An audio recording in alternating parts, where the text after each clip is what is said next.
Hi students, MLT first year microbiology and pathology subject. In that today we discuss about the physical examination of urine. Physical examination of urine. భౌతిక పరీక్షల ద్వారా urine examination అనేది చేశానట్టు. భౌతిక పద్ధతి ద్వారా urine examination.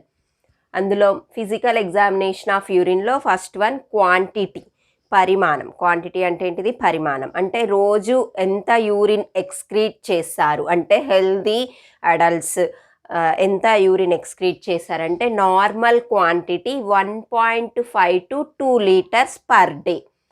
అంటే healthy person అనేవాళ్ళు రోజుకి 1.5 నుంచి 2 liters వరకు యూరిన్ని ఎక్స్క్రీట్ చేస్తారన్నట్టు. లేదు అంటే 1500 to 2000 ml. మిల్లీలీటర్స్లో చెప్పినప్పుడు 1500 to 2000, లీటర్స్లో చెప్పినప్పుడు 1.5 to 2 liters అనేది ఎక్స్క్రీట్ చేశారని. అది normal quantity of urine. If case అబ్నార్మల్గా ఉంటే అంటే ఏమైనా హెల్త్ ఇష్యూస్ ఉన్నప్పుడు, ఇన్ఫెక్షన్స్ ఉన్నప్పుడు యూరిన్ ఎక్స్క్రీషన్ అనేది తక్కువ అవ్వచ్చు, ఎక్కువ అవ్వచ్చు. అది ఎలాంటి కండిషన్లో అవుతుందో ఆ కండిషన్ ఏమంటారు అనేది చూద్దాం. క్వాంటిటీ అంటే పరిమాణం. రోజుకి 1.5 నుంచి 2 liters వరకు యూరిన్ ఎక్స్క్రీట్ చేసి అది నార్మల్ క్వాంటిటీ అంటాం. ఎంఎల్లో చెప్పినప్పుడు అంటే మిల్లీలీటర్స్లో చెప్పినప్పుడు 1500 to 2000 milliliters అని చెప్తాం. ఒకవేళ ఇంక్రీజ్ అయితే యూరిన్ ఎక్స్క్రీషన్ అనేది పాలీయూరియా అంటాం. ఆ కండిషన్ ఏమంటాం? పాలీ అంటాం. పాలీ అంటే మెనీ అని అర్థం. ఎక్కడైనా యూరిన్ అంటే ఎక్కువ మూత్ర విసర్జన జరిగినప్పుడు ఆ కండిషన్ని పాలీయూరియా అంటాం. ఎప్పుడు జరుగుతుంది అంటే డయాబెటిక్ పేషెంట్స్లలో ఎక్కువగా చూస్తాం ఈ కండిషన్. ఎక్కడ చూస్తాము?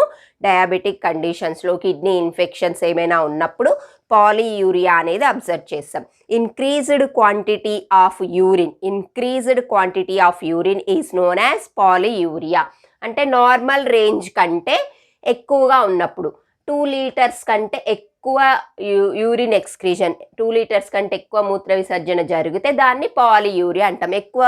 ఎవరు యూరిన్ ఎక్కువ సార్లు ఎక్స్క్రీట్ చేస్తారంటే డయాబెటిక్స్ పేషెంట్, షుగర్ పేషెంట్స్ అనే వాళ్ళకి ఎక్కువ మూత్ర విసర్జన అనేది రోజుకి జరుగుతూ ఉంటుంది.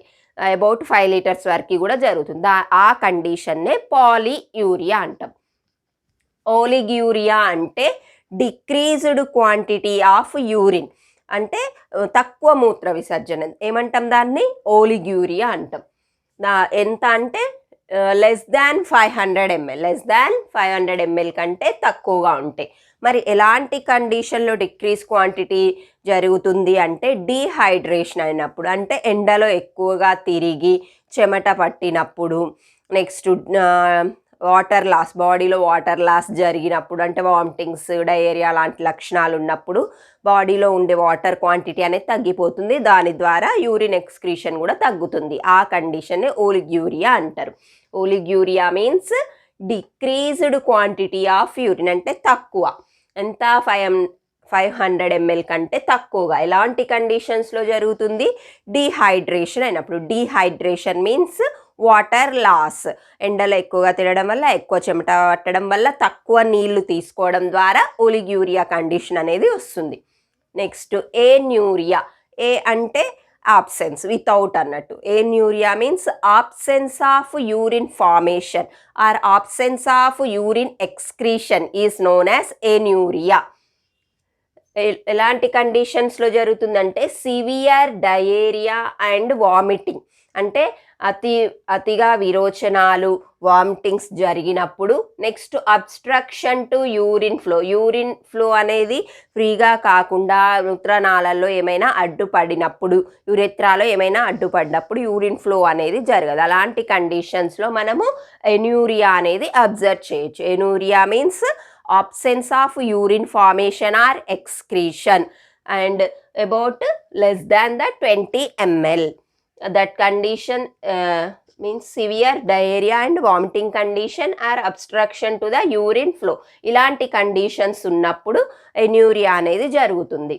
అంటే క్వాంటిటీ నార్మల్గా యూరిన్ ఎక్స్క్రీషన్, యూరిన్ ఎంత విసర్జిస్తారు అంటే హెల్దీ పర్సన్స్ 1.5 నుంచి 2 liters వరకు యూరిన్ ఎక్స్క్రీషన్ జరుగుతుంది.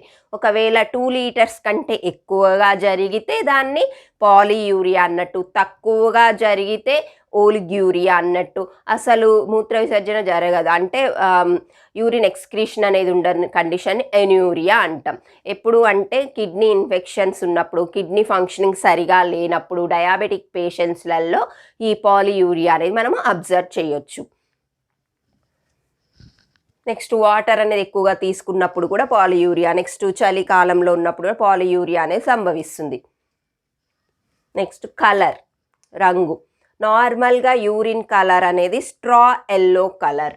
Normal urine colour is straw yellow or pale yellow colour, light yellow కలర్లో ఉంటుంది. Because of the presence of urochromes, వర్ణకాలు అంటాం కదా, ఆ వర్ణకాలు పిగ్మెంట్స్ అనేవి ఉండడం వల్ల ఆ యూరిన్ అనేది లైట్ ఎల్లో కలర్లో కనిపిస్తుంది. Due to the presence of urochromes and urobilinogen, urobilins అంటాం కదా, అలాంటి వర్ణకాల వల్ల యూరిన్ అనేది లైట్ ఎల్లో కలర్ లేదా స్ట్రా ఎల్లో కలర్ అంటే గడ్డిపోచ కలర్లో కనిపిస్తుంది.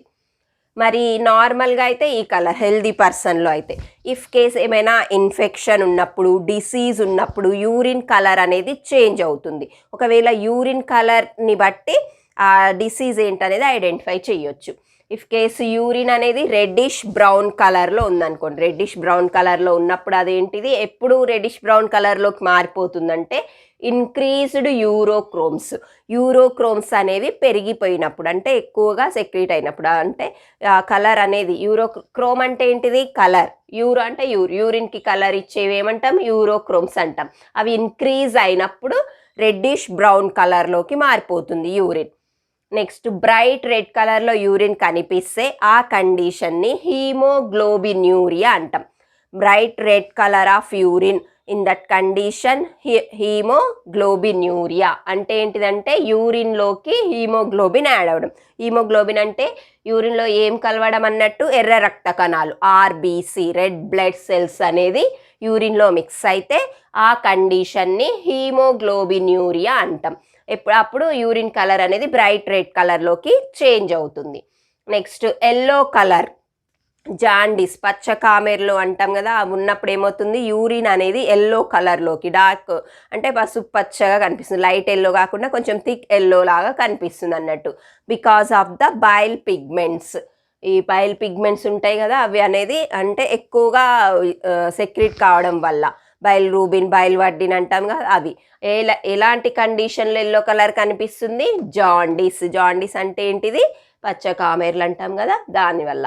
నెక్స్ట్ మిల్కీ వైట్ కలర్లోకి, యూరిన్ అనేది వైట్ కలర్లోకి మారిపోతే ఆ కండిషన్ని కైల్యూరియా అంటాం. ఏమంటాం కైల్యూరియా అంటే లింఫాటిక్ ఫ్లూయిడ్ అనేది, లింఫాటిక్ అనేది లీక్ అవ్వడం వల్ల అది యూరిన్లో మిక్స్ అయిపోయి వైట్ కలర్లోకి మారిపోతుంది, దాన్నే కైల్యూరియా అంటాం. ఇలాంటి కండిషన్స్లల్లో ఈ కలర్ అనేది చేంజ్ అవుతుంది. కలర్ని బట్టి అది ఏ టైప్ ఆఫ్ ఇన్ఫెక్షన్ అనేది, ఏ టైప్ ఆఫ్ డిసీజ్ అనేది ఐడెంటిఫై చేయొచ్చు. Normal urine colour is straw yellow or pale yellow colour due to the presence of the urochromes or urobilinogen. And in abnormal అంటాం, ఈ కండిషన్ ఏమంటాం అబ్నార్మల్ అంటాం. కలర్ను and అది ఇండికేట్ చేసే infection. Reddish brown, increased volume of the urochromes. Bright red, haemoglobinuria, increased number of RBC and observed in the urine. Yellow, bile pigments because of the jaundice condition. Milky white, chyluria. ఈ విధంగా colour and condition మనం identify చేయొచ్చు. Next physical examination ఏంటిదంటే odour అంటే smell ఏ విధంగా ఉంటుంది, ఎరోమాటిక్గా ఉంటుంది. Because of the organic acids, కామన్గా ఆర్గానిక్ యాసిడ్స్ అని ఉండడం వల్ల, కర్బన సమ్మేళనం అంటాగా అవి ఉండడం వల్ల అది ఎరోమాటిక్ ఆర్డర్ అనేది కలిగి ఉంటుంది. ఒకవేళ ఏమైనా కిడ్నీ ఇన్ఫెక్షన్స్ ఉన్నప్పుడు ఫౌల్ స్మెల్ అనేది అబ్జర్వ్, అంటే బ్యాడ్ స్మెల్, కుళ్ళిపోడిన స్మెల్ ఉంటుంది కదా, అలాంటి స్మెల్ అనేది ఐడెంటిఫై చేయొచ్చు. ఆర్డర్ కామన్గా అయితే aromatic order, abnormal is foul smell. Next appearance, urine చూడడానికి క్లియర్గా ట్రాన్స్పరెంట్గా ఉంటుంది హెల్దీ పర్సన్స్లో అయితే. If case abnormal, any kidney infections, urinary tract infections ఉంటే, కిడ్నీ ఫంక్షనింగ్ సరిగా లేకపోతే అపియరెన్స్ అనేది ఏ విధంగా మారిపోతుంది, టర్బిడిటీగా ఉంటుంది. టర్బిడ్ అంటే మసకగా అయిపోతుంది అన్నట్టు. క్లియర్గా ఉన్న యూరిన్ మసకగా అయిపోతే దాంట్లో ఏమైనా ఇన్ఫెక్షన్ ఉంది, యూరిన్ ఇన్ఫెక్షన్ ఉంది అనేది ఐడెంటిఫై చేయొచ్చు. అది appearance. Appearance is clear and transparent. If abnormal it indicates any type of the infection, that is turbidity అనేది ఐడెంటిఫై చేయొచ్చు. నెక్స్ట్ pH అంటాం కదా, 4.6 to 7. నార్మల్ pH ఎంత, 4.6 to 7 ఉంటుంది. అంటే స్లైట్లీ ఎసిడిక్ కండిషన్ ఉంటుంది. ఈ pH అనేది ఏంటిది, మనం ఎసిడికా, బేసికా, న్యూట్రలా అనేది ఐడెంటిఫై చేయొచ్చు అన్నట్టు pH ద్వారా. ఇక్కడ ఏంటిది, అది స్లైట్లీ ఎసిడిక్గా ఉంటుంది. మనం తీసుకునే ఫుడ్ని బట్టి అది ఎసిడిక్, బేసిక్గా కూడా చేంజ్ అయ్యే చాయిస్ ఉంటుంది. అది pH. Normal pH is 4.6 to 7 అంటే it is slightly acidic. The pH range vary from while taking the based on taking up the food. It is acidic or basic nature. And finally that is specific gravity. Specific gravity అంటే విశిష్ట సాంద్రత. అంటే అందులో ఉన్న particles, constituents అనేది యూరిన్లో కరిగి ఉన్న పదార్థాలని మనం స్పెసిఫిక్ గ్రావిటీ ద్వారా నిర్ధారించవచ్చు. నార్మల్ స్పెసిఫిక్ గ్రావిటీ ఎంత అంటే 1.003 నుంచి 1.030 ఉంటుంది. ఈ స్పెసిఫిక్ గ్రావిటీని ఐడెంటిఫై చేయడానికి యూరినోమీటర్ని యూస్ చేస్తుంటారు. యూరినోమీటర్ 1.003 నుంచి 1.030 ఉంటుంది. ఏంటిది, యూరిన్ స్పెసిఫిక్ గ్రావిటీ. ఒకవేళ ఎక్కువగా ఉంటే దాన్ని హైపర్థిన్యూరియా అంటాం. ఆ కండిషన్ ఏమంటాం, hypersthenuria. High specific gravity. Hyposthenuria అంటే లో స్పెసిఫిక్ గ్రావిటీ. ఐసోథిన్యూరియా అంటే fixed specific gravity. Hypersthenuria, hyposthenuria, isosthenuria. Hyper అంటే ఎక్కువ, హైపో అంటే తక్కువ, ఐసో అంటే ఫిక్స్డ్ స్పెసిఫిక్ గ్రావిటీ అనేది ఉంటుంది. ఈ స్పెసిఫిక్ గ్రావిటీ వల్ల కిడ్నీ ఫంక్షనింగ్ అనేది ఏ విధంగా ఉంది అనేది కూడా తెలుసుకోవచ్చు. అది ఫిజికల్ ఎగ్జామినేషన్ ఆఫ్ యూరిన్. ఏంటిది ఈరోజు topic, physical examination of urine. అంటే మనం ఎలాంటి రసాయనాలను వాడకుండా నార్మల్గా అబ్జర్వ్ చేస్తాం అన్నట్టు. దాని కలర్ ఏ విధంగా ఉంది, అపియరెన్స్ ఏ ఉంది, స్మెల్ ఏ విధంగా ఉంది, pH ఎలా ఉంది అని చూసి చెప్తున్నాం. అంటే దాన్ని ఏమంటాం, ఫిజికల్ ఎగ్జామినేషన్ ఆఫ్ యూరిన్ అంటాం. ఫిజికల్ ఎగ్జామినేషన్ ఆఫ్ యూరిన్లో ఫస్ట్ ఏంటిది, quantity. Normal quantity is 1.5 to 2 liters. If increased quantity, that is polyuria. If decreased quantity of urine is oliguria. Absence of urine excretion is anuria.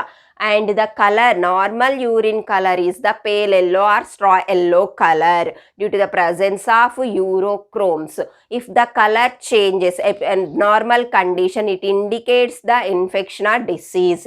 That is reddish brown color urine, that indicates the increased volume of the urochromes.